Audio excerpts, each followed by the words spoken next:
Cuba Información.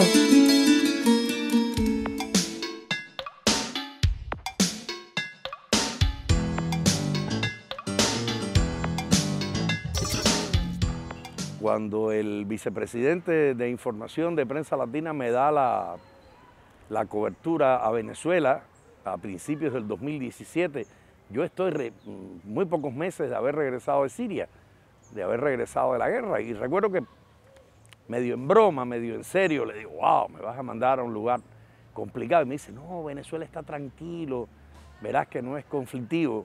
Y efectivamente, en finales de enero del 17 me voy a Caracas y me encuentro en una ciudad con absoluta calma, pura normalidad, solo que me duró 40 días. Tuve la desgracia o la virtud como periodista de ver con mis propios ojos cómo explotaron las famosas guarimbas de abril del 2017. Y recuerdo que en un correo le mandé a decir a mi colega, solo le dije, estas eran las vacaciones de las que me hablabas. Yo pienso que la carga fundamental que iba en ese mensaje era que en Venezuela, año y medio después, estaba viendo hechos muy similares a los que había visto en Siria y los que habían sido los detonantes de la crisis siria en 2011.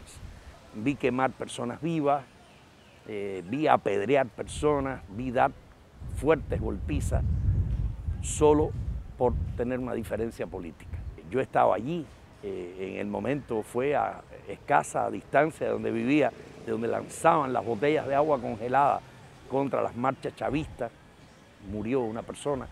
Vi todo ese desgarramiento ideológico provocado exactamente por las mismas fuerzas que habían provocado el conflicto en Siria muchos años después. Solo que en otra latitud, en otro momento, y por eso decía que creo que más que una casualidad, haber estado en Venezuela después de haber estado en Siria fue una consecuencia. Una consecuencia que me dejó entender mucho mejor estos procesos. Me dejó entender hasta dónde llega la mano de esa élite de poder que no acepta, que no tolera que las masas populares, que los grupos de izquierda, que la representación de las grandes masas de nuestros pueblos lleguen al poder. Y creo que es como una suerte de código, es un ABC que lo van repitiendo, lo van repitiendo. Cuando te detienes un minuto a ver cómo están sucediendo las cosas ahora mismo, en este primer tercio del 2019, lo único que tienes que hacer es tomar un libro de historia y ver qué pasó en Cuba hace 60 años. Es exactamente el mismo cronograma, la misma manera, los mismos métodos, por supuesto, refinados. Han sido traídos a esta época moderna, pero con los propósitos son exactamente los mismos. Y eso para un periodista es muy interesante porque te permite tener una visión quizás mucho más abierta, mucho más amplia, pero sobre todo para un periodista cubano te permite entender nuestra propia realidad. Llevamos 60 años. Qué casualidad, yo voy a cumplir 60 años en mayo. Yo nací justo en el mismo año que nació la revolución, que es sinónimo en el año que empezaron las agresiones contra Cuba. O sea, mi vida se ha desarrollado, he crecido, me he educado, he estudiado, me he preparado, he sobrevivido en medio de todas esas agresiones, cosas que tanto yo como mis paisanos ya las asumimos como algo normal, ya es parte de nuestras vidas. Quizás creo que no concebimos la vida de otra manera.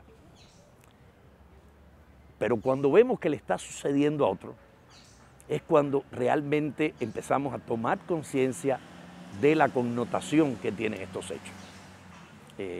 Yo creo que es esa la gran lección. No hay universidad, no hay facultad, no hay aula donde se puedan aprender estas cosas. Estas son las grandes enseñanzas que te da la vida, esas experiencias que se acumulan día a día y que te permiten moverte en ese balance del pensamiento, del razonamiento, de la lógica, y a veces no permiten entender cosas que para otras personas son absolutamente incomprensibles. Ahora tengo un nuevo compromiso profesional en La Habana. Trabajo para una agencia rusa, la agencia de noticias Sputnik. Está en La Habana desde hace 2 años. Y un poco me ha tocado en este momento ser el cronista de nuestra realidad, el cronista diario de cómo transcurre la vida del cubano, cómo esta Cuba cambiante que se crece todos los días, va luchando por ser un país mejor, por buscar un espacio más interesante, y creo que es muy bueno poder compartir esta realidad nuestra con el resto del mundo. Y creo que Sputnik es una plataforma espectacular por el nivel de acceso que tiene para todo el mundo, que podamos, que la voz de Cuba, la presencia de Cuba, la realidad de los cubanos esté en las notas diarias que hace Sputnik. Sputnik es una agencia de noticias rusa fundada en el 2014, tiene apenas 5 años. Es una agencia de prensa que en este momento difunde sus noticias en alrededor de 16 idiomas, tiene presencia en más de 60 países y tiene un alcance a través de su hilo de noticias, video, radio, multimedias. O sea, es una agencia de prensa muy mediática, está muy presente y yo pienso que dando una mirada muy objetiva, creo que bien desparcializada, con la realidad tanto de Rusia como del resto de los países del mundo donde tiene presencia.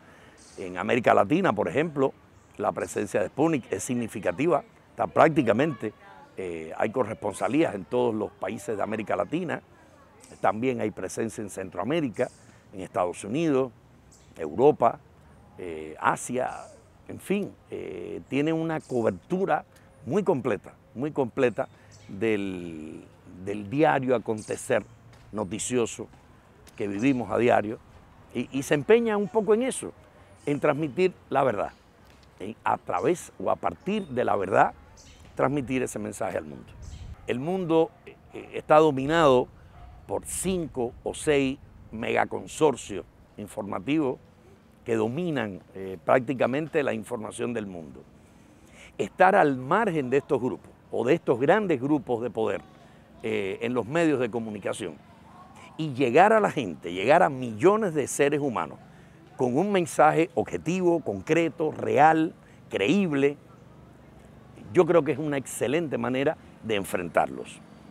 Y ni siquiera se me ocurriría hablar de que el enfrentamiento es ideológico ni político, es desde la verdad y la honestidad, que creo que esos son 2 de las premisas más importantes que tiene Sputnik en su presencia alrededor del mundo y que evidentemente ha ayudado, ha contribuido a que se convierta en un sistema noticioso muy mediático, muy consultado en este momento, porque la gente sabe, la gente se da cuenta cuando los están manipulando y cuando no. Y creo que Sputnik contribuye mucho a que la gente tenga otra mirada, tenga una visión totalmente diferente de lo que están diciendo todos estos emporios comunicacionales que desde hace muchos años nos dominan la vida, o por lo menos pretenden dominar la vida.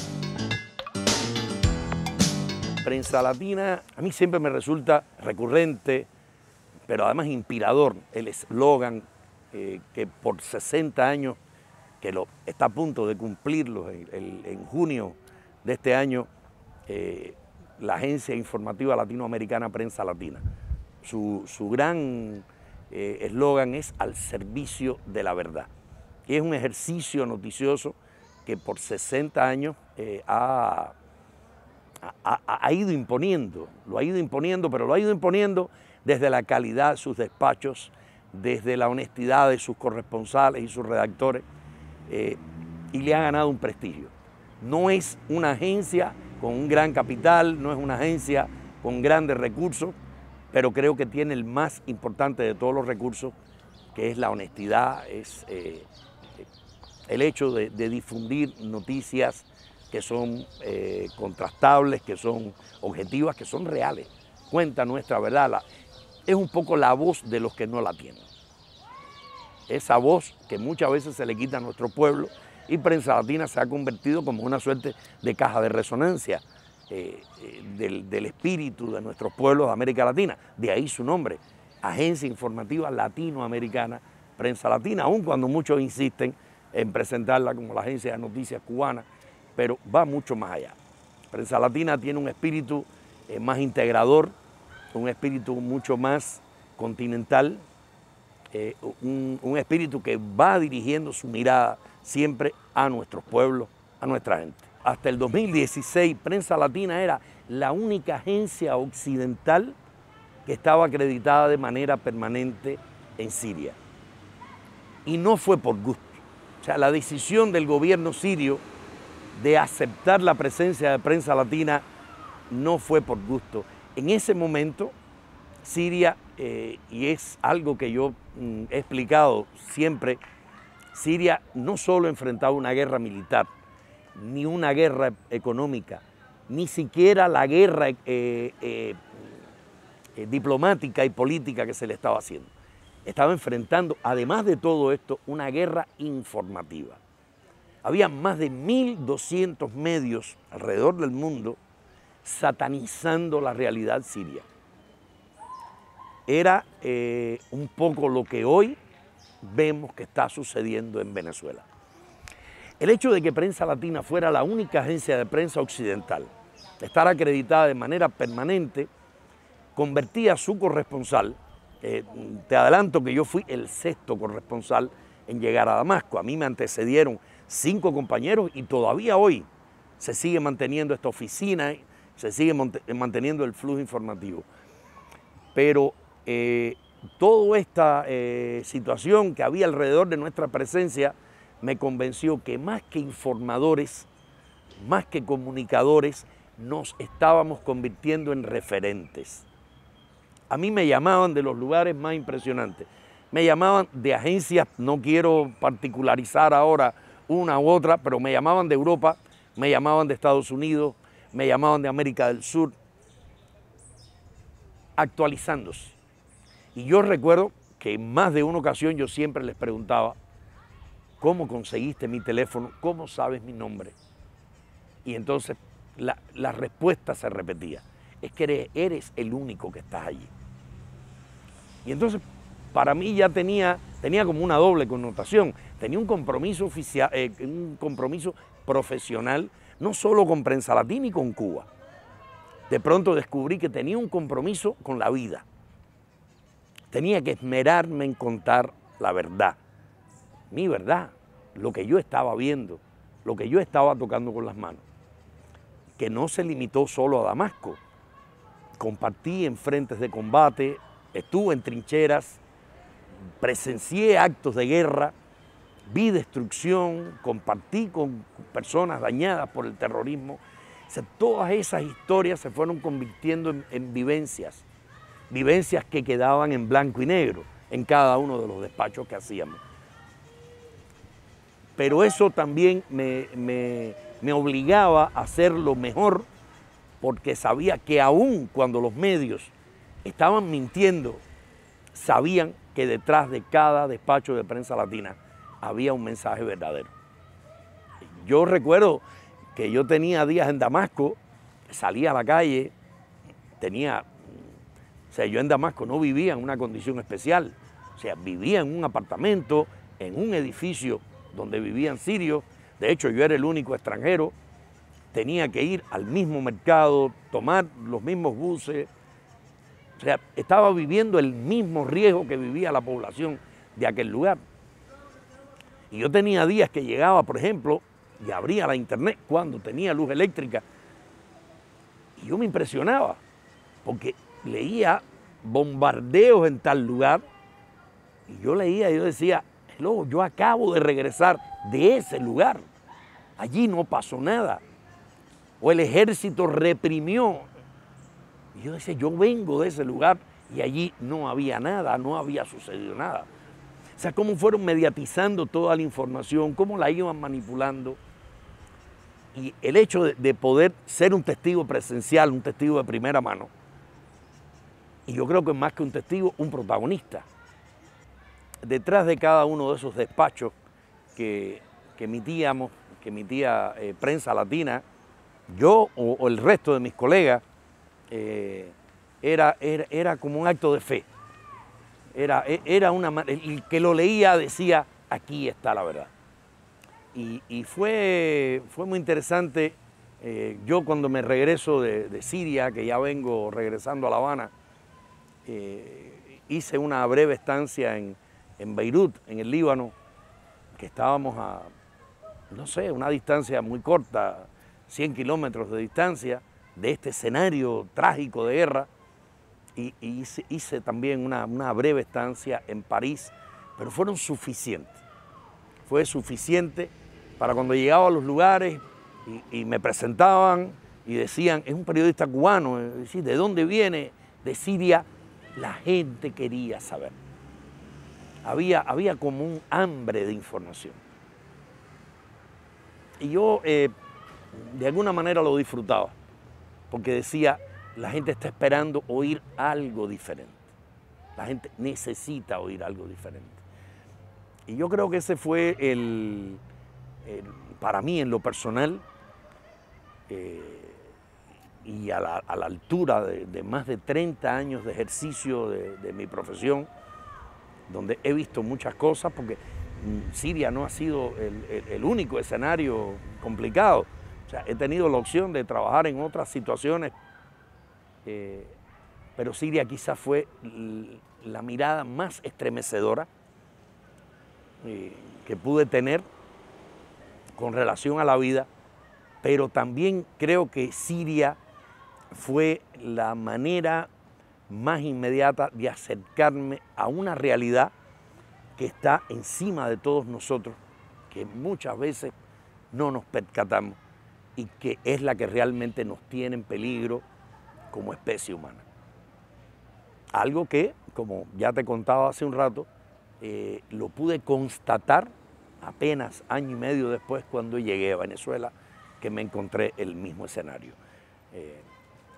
Yo creo que eso es lo más lindo que tiene esta profesión, porque tocas la vida, tocas las vivencias, tocas la sensibilidad del ser humano, la vives, la palpas, pero después tienes la opción de contarla, de dar tu visión, de dar tu mirada. No diría nunca que va a ser la verdad nunca es absoluta, pero vas a contar tu mirada. Todo va a depender de cuán honesta sea esa mirada y hasta qué punto llega tu compromiso con los tuyos, aun cuando no los conoces. Porque para mí Siria, yo recuerdo que yo le decía a mis colegas, a mis amigos sirios, yo les decía que a pesar de las circunstancias, Siria me había permitido vivir una experiencia ajena o diferente a las que había vivido en otro momento. Hubo un punto que yo no me sentía un extranjero en Siria. Su dolor, su lamento, su necesidad, su afán de defenderse, yo de pronto lo asumí también como mío. Pero ese fue el resultado de tocar con las manos la realidad de ese pueblo. Digo, entonces yo no puedo comprender que en un país donde el pueblo está armado hasta los dientes, una dictadura sobreviva. Supuestamente esa dictadura oprime a ese pueblo y ese pueblo está armado. Ahí había una contradicción. Porque uno de los detalles, y de pronto uno se pregunta, pero ¿cómo el pueblo estaba armado? El ejército sirio estaba enfrentando al grupo Estado Islámico, al Nusra, y a todos estos grupos terroristas en el frente de combate. Damasco la defendían sus pobladores, eran milicias. A mí me resultaba muy curioso, tú los mirabas y tenían un pantalón de camuflaje de un color, una camisa de otro, unos zapatos tenis, unas gorras, sabe Dios de qué, pero llevaban un AK-47 a la espalda. Ibas a los pequeños negocios a comprar un caramelo, cigarrillos, un periódico y veías el AK-47 recostado a la pared.